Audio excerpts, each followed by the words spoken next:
D fake D fake D fake, क्या है ये डी फेक? आजकल एआई और मशीन लर्निंग ने दुनिया को बदल दिया है। लेकिन जैसे हर इन्वेंशन के दो पहलू होते हैं, वैसे ही एआई का मिसयूज़ भी तेज़ी से बढ़ रहा है। और इसका सबसे डेंजरस फॉर्म है डी फेक्स। इसका यूज़ सबसे ज़्यादा अगर हो रहा है तो वो पोर्नोग्राफी में हो रहा है। अब डी फेक्स क्या होता है? डी फेक्स होता है, इसमें क्या होता है कि एआई की मदद से लोगों की आइडेंटिटी का मिसयूज़ करना, यानी कि लोगों की आइडेंटिटी चोरी करना बिना उनकी परमिशन के, और उस आइडेंटिटी का मिसयूज़ करना, उनकी पिक्चर्स का मिसयूज़ करना। इसका सबसे ज़्यादा अगर यूज़ हो रहा है तो वो पोर्नोग्राफी में हो रहा है। सबसे ज़्यादा डी फेक्स का misuse non consensual porn videos बनाने में हो रहा है। फेमस एक्ट्रेसेस हो चाहे या आम लड़कियां के चेहरे क्यों ना हो, वो एडल्ट वीडियोस में चिपका दिया जाता है बिना उनकी परमिशन के। प्रिवेसी का वॉयलेशन होता है, मेंटल ट्रॉमा होता है और उनका इमेज टोटली डिस्ट्रॉय किया जाता है। एक एग्जाम्पल से समझते हैं इसको, जो कि रियल एग्जाम्पल है। 2019 में एक इंडियन आदमी को अरेस्ट किया गया जब उसने अपनी गर्लफ्रेंड का डी फेक पॉर्न बना दिया। रिसेंटली एक केस आया अर्चिता फुकान का, जो कि असम की इन्फ्लुएंसर है। उन्हीं के एक्स ने, यानी कि जिसका नाम प्रदीप बोहरा है, उसने अर्चिता फुकार की आइडेंटिटी का मिसयूज़ किया। यानी कि एक तो उसकी वॉइस का मिसयूज़ हुआ और उसकी इमेज का मिसयूज़ हुआ। उसने क्या किया? उसने अर्चिता की इमेज को एडल्ट मूवीज़ में डाल दिया। आप इमेजिन कर सकते हो, एक लड़की आसाम से जिसे पता ही नहीं है कि उसके साथ हो क्या रहा है, उसने पेज क्रिएट किया इंस्टाग्राम पे और प्राइवेट सब्सक्रिप्शन भी रखा। वहाँ से उसने इतने पैसे कमाए, लगभग 10 लाख से ऊपर उसने वहाँ से कमाई की उसके एक्स ने। और वहाँ पे उसकी पिक्चर का मिसयूज़ किया वहाँ पे, यानी कि एडल्ट मूवीज़ में डी फेक की मदद से उसकी पिक्चर को एडल्ट मूवीज़ में यूज़ किया।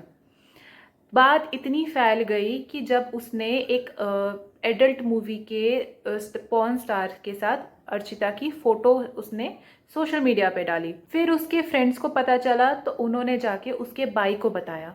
तो उनके भाई ने जाके फिर पुलिस स्टेशन में कंप्लेंट करवाई। वहाँ से पता चला कि ये डी फेक की मदद से बनाया गया है, ये रियल में नहीं है। अर्चिता को इस बारे में पता ही नहीं था। जब वायरल होती गई चीज़ें, तब जाके अर्चिता को पता चला, तब जाके ये बात बाहर आई कि अर्चिता वो लड़की नहीं है, वो असल में अर्चिता की आइडेंटिटी का यूज़ किया गया है उसी के एक्स द्वारा। आप सोच सकते हो कि कोई इंसान कितना गिर सकता है। प्रदीप बोहरा ने अब अर्चिता से बदला लेने के लिए ये सब किया और उधर से पैसे भी कमाए। अर्चिता जैसा सिर्फ एक केस नहीं है, अर्चिता जैसे बहुत सारे केसेस है। ऐसा ही दूसरा केस हुआ पेनी मॉर्डेंट के साथ, जो कि यूके की एक सीनियर पॉलिटिशियन है। It happened to a number of parliamentarians.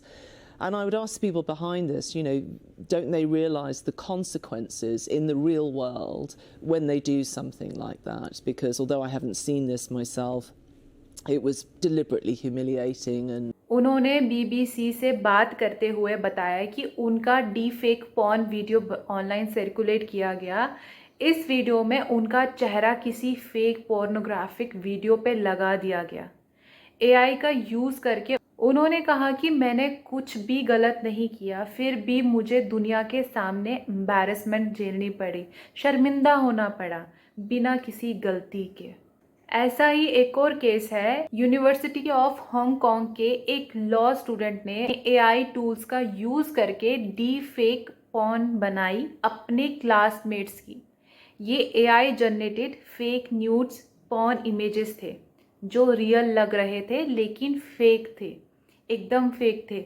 जब ये बात सामने आई तो कुछ विक्टिम्स ने इंस्टाग्राम पोस्ट करके एक्सपोज किया। उसके बाद हांगकांग की प्राइवेसी वॉचडॉग ऑफिशियल अथॉरिटी ने इन्वेस्टिगेशन शुरू किया। एआई स्कैम तो कर रहा है, डी फेक स्कैम तो कर रहा है, लेकिन लोग एआई टेक्नोलॉजी कैसे लोगों का ब्रेन वॉश भी कर रही है।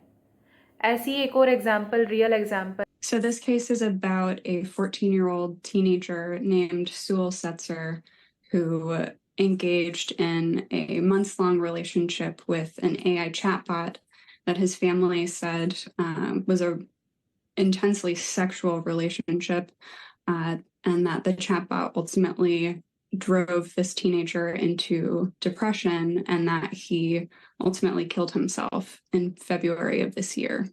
एक 14 साल का लड़का था, उसका नाम स्वेल था। वो एक AI chatbot character .ai use करता था। उसने उस ऐप में एक डैनी नाम का चैटबॉट बनाया था जो गेम्स ऑफ थ्रोन्स की कैरेक्टर पे बेस्ड था। उस चैटबॉट के साथ हर दिन बात करता था वो, जैसे वो उसका रियल दोस्त या गर्लफ्रेंड हो।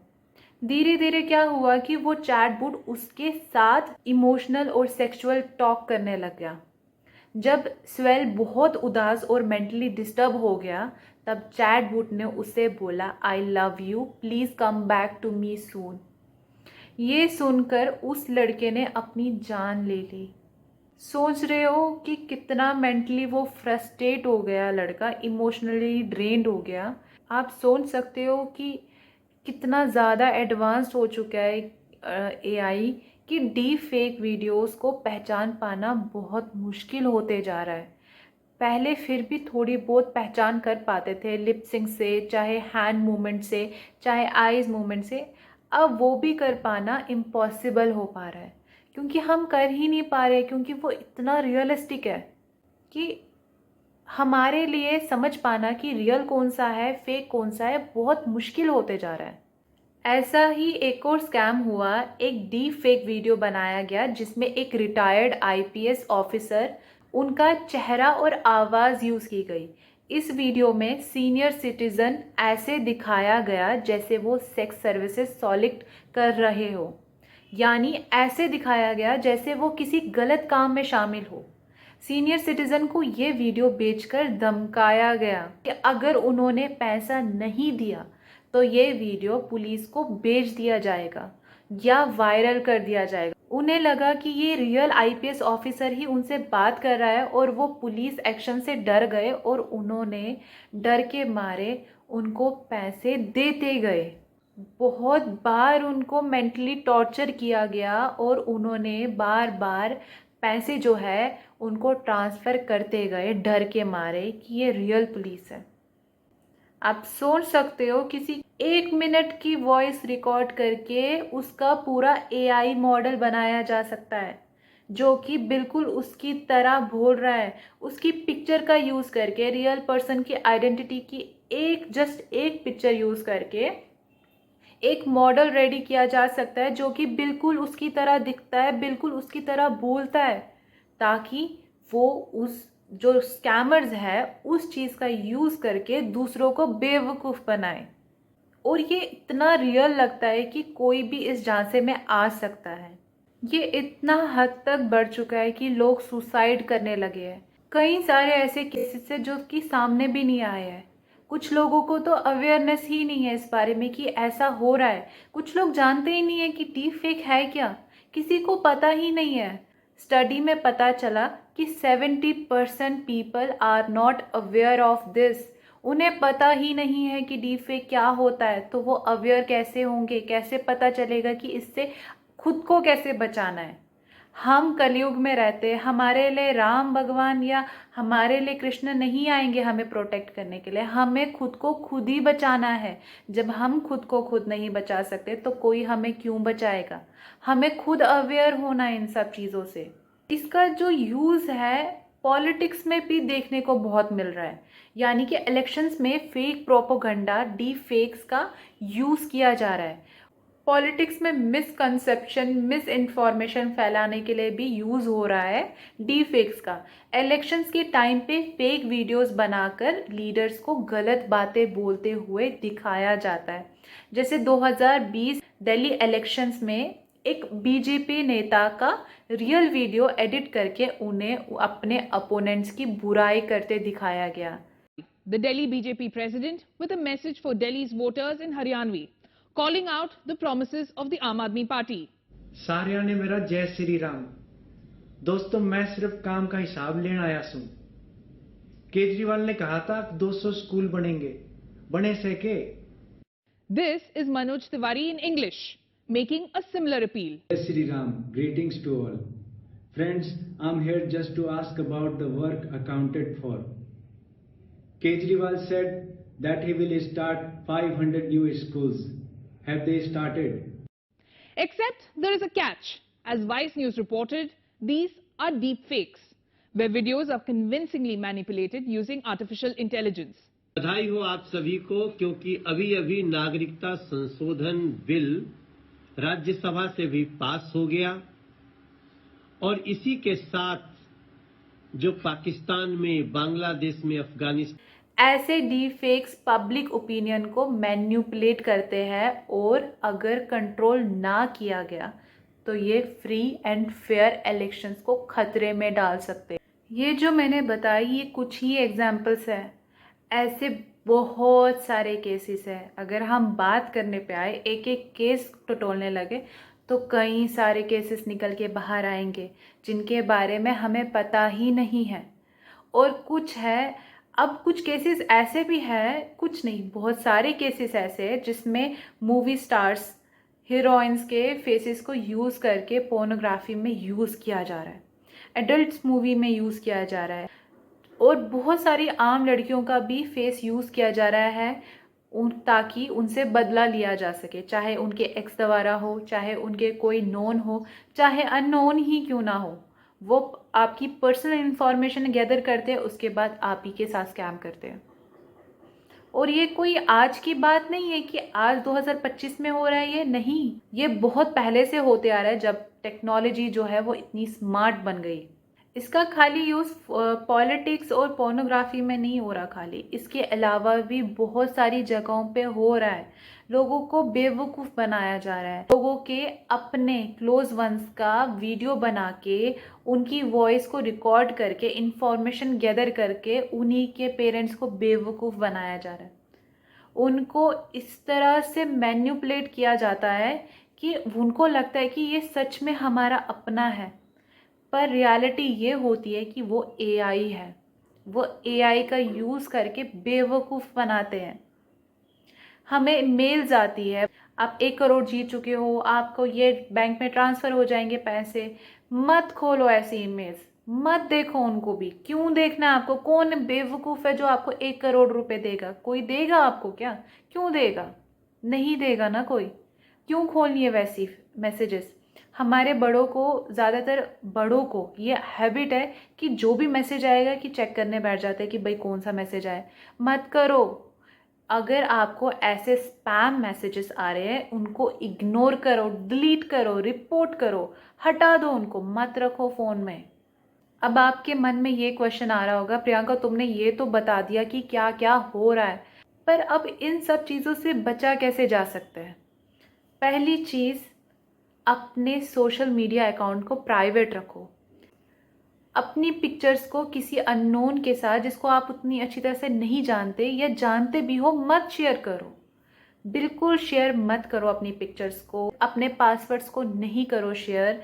अपने कोई ओटीपी मांगे, कोई कॉल आए, बोले कि हम बैंक से कॉल करें, हम यहाँ से करें, मत करो। ओटीपी शेयर करना बिल्कुल भी नहीं है।